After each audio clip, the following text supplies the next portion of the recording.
우리 말씀의 제목에 따라볼까요? 변화된 인생. 변화된 인생. 다시 한번 변화된 인생. 변화된 인생. 이런 말씀의 제목을 가지고 같이 하나님의 말씀을 나누기를 소망합니다. 한국 교회에 많은 신자분들이 있지만 아직까지도 한국 교회 하면은 믿지 않는 사람들에게 지탄의 대상이 되고 있는 것이 현실입니다.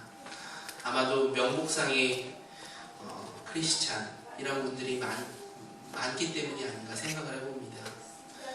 이름만 교인이고 무늬만 교인인 모습, 진짜 그리스도의 복음과 고난에 동참하는 교인이 아닌 썬데이 크리스찬, 이런 분들이 너무나 많다는 것이죠.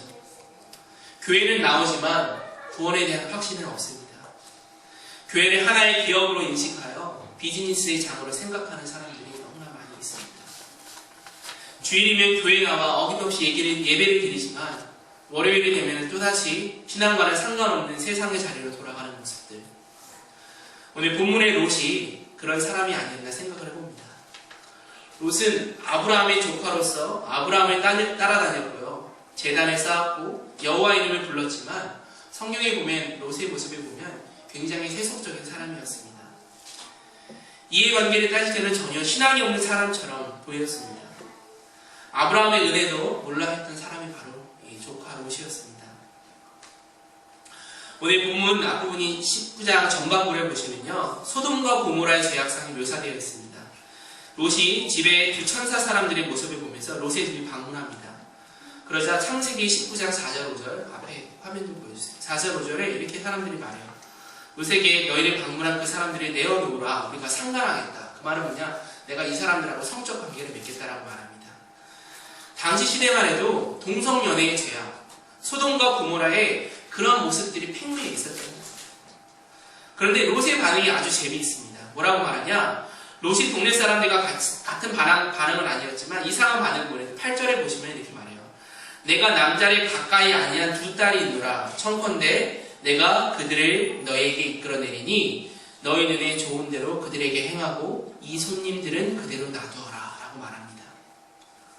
손님을 위하는 것은 좋지만 자기 딸들의 부도덕 형장으로 내몰 수 있는 그런 사람이 바로 롯이었다는 사람입니다. 하나님은 더 이상 이 소돔과 고모라의 죄악을 그대로 두지 않으시고 심판하기로 작정하십니다. 하지만 롯에게 마지막 기회를 주십니다. 그래서 어떻게 말씀하십니까? 17절에 뭐라 그래요? 롯아, 내가 내 가족을 데리고 빨리 도망가라. 내 생명을 보존하리라. 하나님께서 말씀하세요. 여기서 내 생명을 보존하는 말은 육체적인 생명을 보존하겠다 이런 말씀이거든요. 우리가 문맥을 쭉 읽어보면 단순히 육체적인 생명을 보존할 뿐만 아니라 내가 이 기회를 통해서 좀 변화된 삶을 살아가거라 라고 하나님께서 롯에게 다시 한번 기회를 주는 모습을 볼 수가 있어요. 이제부터는 너희가 새로운 인생을 살아가라. 이런 하나님의 기대가, 하나님의 명령이 이 롯에게, 조카 롯에게 떨어지는 장면을 우리는 볼 수가 있습니다. 저는 오늘날 많은 교회들이, 신자들 안에 이런 롯의 후예들이 많이 있다고 생각합니다. 그렇게 어찌 보면 크리스찬들이 많은 지탄의 재산이 되고 있지 않을까 생각해 볼 수 있어요. 우리가 바뀌어야 됩니다. 바꿔야 됩니다. 내가 롯과 같은 모습이었다면 내가 변화될 수 있는 모습으로 변화될 수 있도록 노력해야 됩니다. 그러면 변화가 되려면 무엇이 필요하겠습니까? 오늘 그 대답을 우리 본문 속에서 함께 찾아보기를 소망합니다. 첫 번째로 변화된 삶을 위해서 우리는 하나님의 말씀 앞에 진지하게 반응해야 된다고 말씀하겠습니다. 하나님의 말씀 앞에 진지하게 반응해야 된다. 여러분, 사람이 어느 때 가장 진지할 수 있다고 생각하십니까? 가장 진지한 순간이 언제일까요? 생각해보면 죽음의 순간이 아닐까 생각합니다. 죽음 앞에서는 우리가 진지해질 수밖에 없습니다. 죽음 앞에서 우리 기독교 신앙을 다른 말로 하면 종말론적 신앙이라고 말합니다.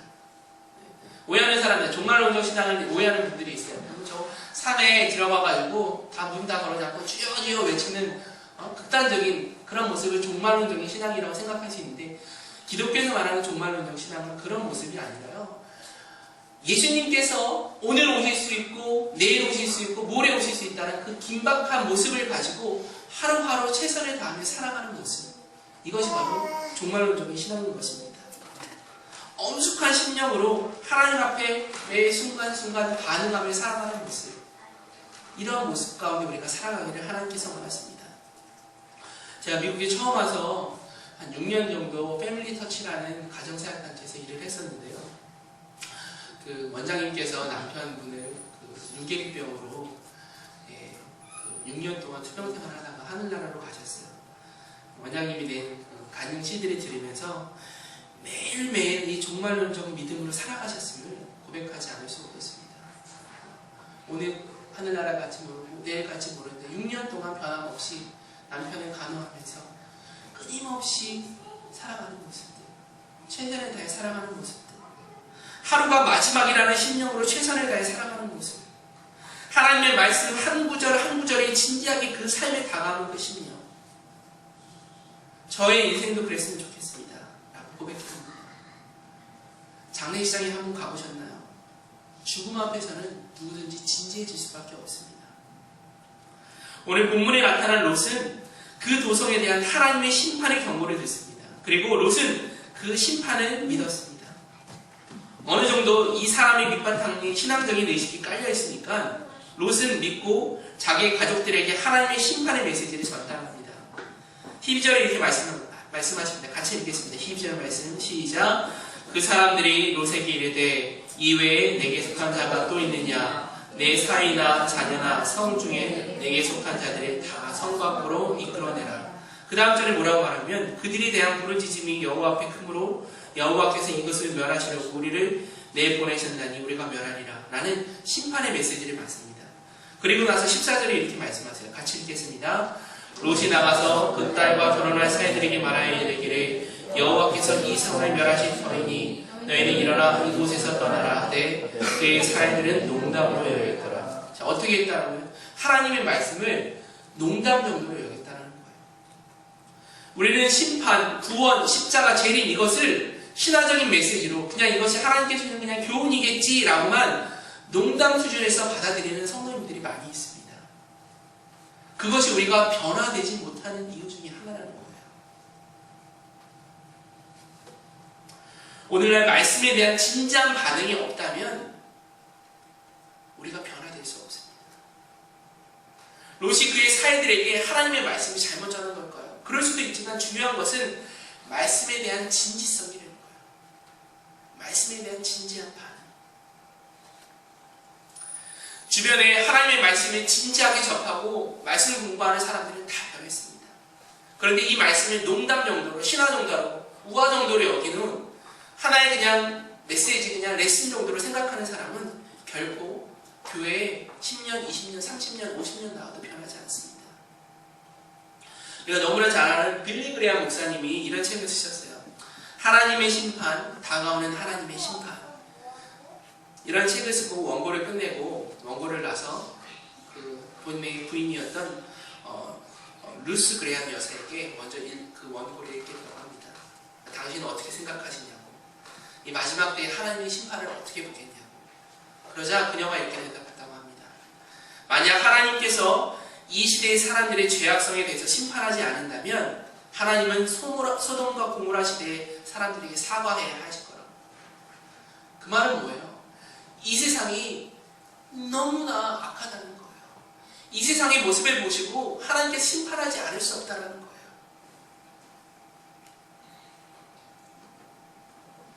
사랑하는 여러분, 하나님의 심판을 믿으십니까? 역사의 심판을 믿으십니까? 인류 역사의 심판까지는 아니더라도 우리가 한 세상을 살고 있는 일평생 동안 하나님 앞에 결산하는 그 날이 반드시 온다는 사실입니다. 내가 행한 모든 행동들, 나의 일들에 관해서 주님께서 하나하나 아시고 결산하는 그때가 온다는 것이죠. 우리가 이 하나님의 심판을 정말 진실된 모습으로 진지하게 반응한다면 우리 자신이 변화되지 않겠습니까? 우리가 어떻게 변화될 수 있습니까? 하나님의 말씀에 진지한 반응을 통해서 우리가 변화될 수 있다는 것입니다. 이 말씀 속에 특별히 하나님의 심판에 대한 경고를 귀담아서 들으시기를 소망합니다. 그러면 우리가 변할 것입니다. 두 번째로 우리의 인생이 정말 변하려면 주님의 강권하신 은혜가 우리에게 임한 줄로 믿으시기 바랍니다. 성경을 읽다 보면 하나님이 우리의 구원을 촉구하십니다. 구원받으라고, 변화받으라고, 회개하라고 촉구하십니다. 그런데 그러한 하나님께서 하시는 말씀을 보면 굉장히 강공적이에요. 누가복음 14장에 보면 하나님께서 이렇게 말씀하세요. 하늘나라의 잔치를 열고 사람들의 초대를 합니다. 근데 사람들이 여러 가지 핑계를 들면서 초청에 응하지 않습니다. 그러니까 마지막에 주인의 모습으로 하나님께서 이렇게 말씀하세요. 너희들이 길에 나가서 산에 나가서 골목이나 거리에 가서 아무나 좋다. 병든 사람도 좋다. 가난한 사람도 좋다. 누구든지 다 좋다. 사람들을 강권하여 데려다가 내 집을 채우라 하나님께서 말씀하세요. 여기서 강권이라는 단어가 나오거든요. 오늘처럼 개인의 자유의사가 존중되는 사회 속에서 강권이라는 말이 어떻게 보면 굉장히 부담스러운 말처럼 보일 수가 있습니다. 그런데 왜 하나님께서 강권하십니까? 15절 말씀하세요. 15절 같이 한번 읽겠습니다. 15절 말씀 시작. 동틀 때 천사가 롯을 재촉하여 이르되 일어나 여기 있는 내 아내와 두 딸을 이끌어내라. 이 성의 죄악 중에 한 개의 멸망할까 하노라. 뭐라고 해요? 동틀 때에 천사가 롯을 재촉하여 가로되 동틀 때에 재촉했단 말이에요. 그 말은 뭐예요? 밤새도록 강권했다는 거예요. 그러다 16절에 롯이 지체함에 그 사람들이 사람의 모습으로 나가서 두 천사가 롯의 손과 그 아내의 손과 두 딸의 손을 잡고 뭐라고 해요? 인도하여 성 밖으로 두니 뭐라고 그래? 17절에 보니까 뭐라고 그래요? 거기서 그들을 밖으로 이뤄낸 후에 도망하여 생명을 보전하 돌아보매 들에 머무지 말고 산으로 도망하여 멸망하면 면하라 라고 말해요. 다시 말해서 강권적으로 그들이 끌어냅니다. 그리고 끌어내면서 우리가 특별히 주목해야 볼 타라가 있는데 그건 뭐냐면 16절 마지막 부분에 이렇게 말하고 있어요. 두 딸의 손을 잡아 인도하여 성 밖으로 두니. 그 다음에 강권의 사건을 성경 기자는 이렇게 말합니다. 여호와께서 그에게 자비를 더하셨느니라. 다시 말해서 강권하시는 뭐라는 거야? 하나님의 사랑이라는 거야. 억지로 하는 것 같지만 그것이 바로 하나님께서 우리를 향한 사랑이라는 거예요. 아멘. 강제로 하시는 것이 주님의 사랑 때문이라는 것입니다. 우리가 잘못된 길로 원하지 않는 길을 갈 때 주님께서 강권적으로 우리의 손을 잡고서 인도하신다는 말씀이에요. 아이가 부모의 말씀을 듣지 않습니다. 부모는 아이에게 말합니다. 너 공부 열심히 해야 돼. 성경 열심히 읽어야 돼. 신앙생활 열심히 일해야 돼. 하지만 그 아이는 부모의 의도를 알지 못합니다. 하지만 강권적으로 아이를 계속 했을 때 그 아이가 시간이 지나서 대학에 가게 되고 믿음 안에서 생활하게 됩니다. 부모의 강권적인 노력, 바로 그 사랑이 있었기 때문에 나중에는 감사할 수 있다는 것이죠. 사랑하는 여러분, 예수님을 전파합니다. 교회 나라고 강권합니다. 지금은 몰라요. 하지만 하나님의 나라에 들어가는 순간 그 강권하심의 은혜가 바로 하나님의 사랑이었구나 라고 우리가 깨달을 수 있는 것입니다. 주님이 사랑하기 때문에 회개하라고, 이대는 살아서는 안 된다고 하나님의 심판이 온다고 우리에게 말씀하십니다. 이것이 사랑이라는 것이죠. 우리는 이 하나님의 강권의 밑바탕에 숨어있는 하나님의 사랑하심을 느낄 수 있어야 합니다. 그래야 우리가 변할 수 있다는 것이죠. 사랑하기 때문에 하나님이 사랑해서 우리에게 회개하라고, 하나님의 말씀 가운데 살라고 강권하시기 때문에 이것이 하나님의 은혜구나. 이런 사람에게는 변화될 수 있는 희망이 있다는 것이죠. 목회자가 성도님들한테 말합니다. 말씀 읽으셔야 됩니다. 기도 열심히 하셔야 됩니다. 이야기합니다. 하지만 이 강권적인 말이 여러분 행복입니다. 사랑입니다. 은혜입니다.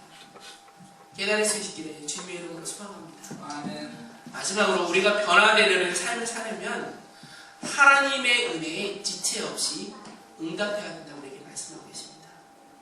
15절에 보시면 이렇게 말하고 있어요. 동틀 때에 천사가 롯을 재촉하여 가로되, 그러니까 뭐예요? 밤새도록 재촉한 거예요. 저녁에 갑자기 어떤 이상한 손님들이 찾아와서 심판이 온다고 말합니다. 그 메시지를 전한 것 자체가 불쾌했을 것입니다.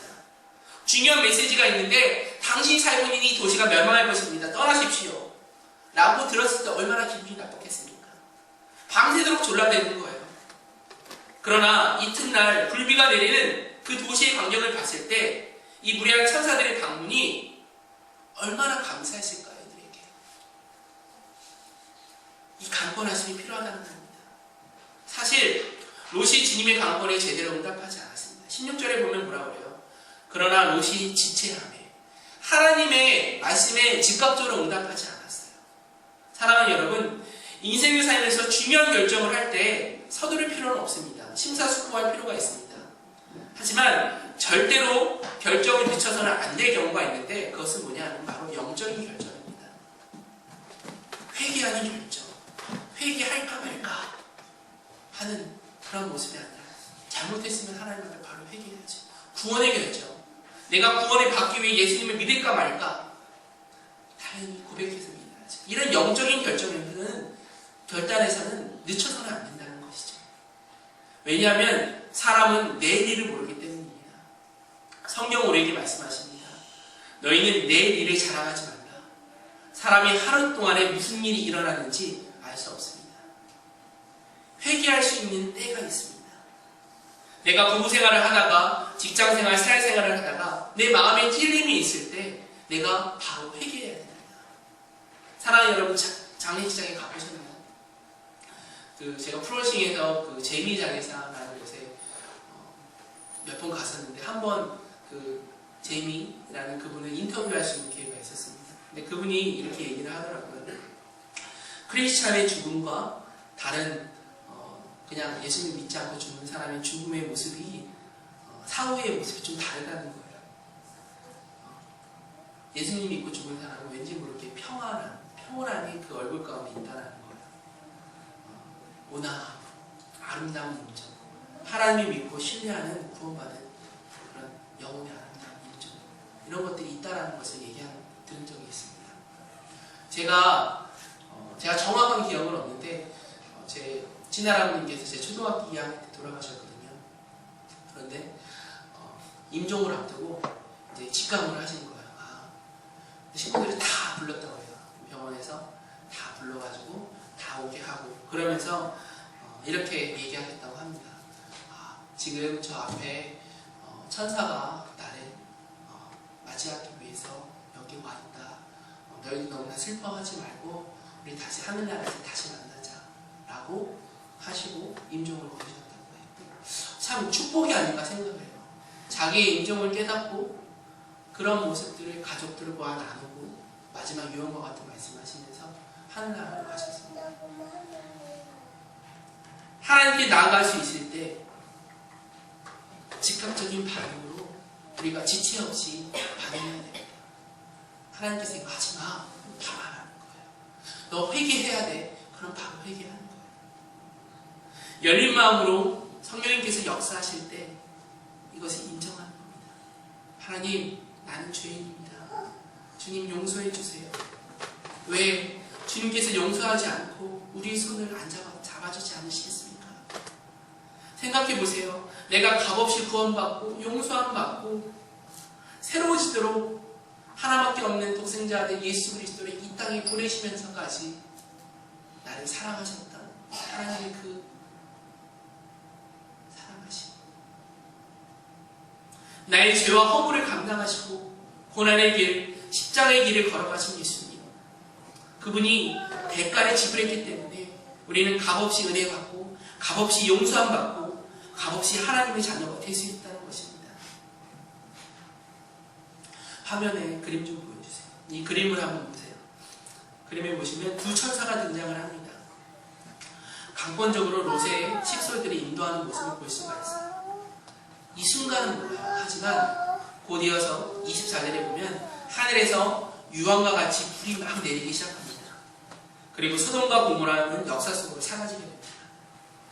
순간은 모르지만 잠시 후에 이 강권적인 은혜가 하나님의 사랑이었구나 롯과 식구들이 깨닫게 됩니다. 그리고 롯과 그 식솔들은 소환성으로 피신을 하게 됩니다. 사랑하는 여러분, 이제 선택은 우리에게 달려있습니다. 내가 은혜함 받았고 구원받았고 회개하며 생명을 보존하시겠습니까? 아니면 은혜를 거절하고 영원한 파멸의 길로 걸어가시겠습니까? 그 선택은 우리 자신에게 있다는 것이죠. 말씀을 정리합니다. 우리가 인생이 변하길 원한다면 먼저 주님의 말씀에 진지하게 반응해야 됩니다. 또한 그 하나님께 주신 그 은혜가, 강권적인 은혜가 하나님의 사랑임을 우리가 알기를 소망합니다.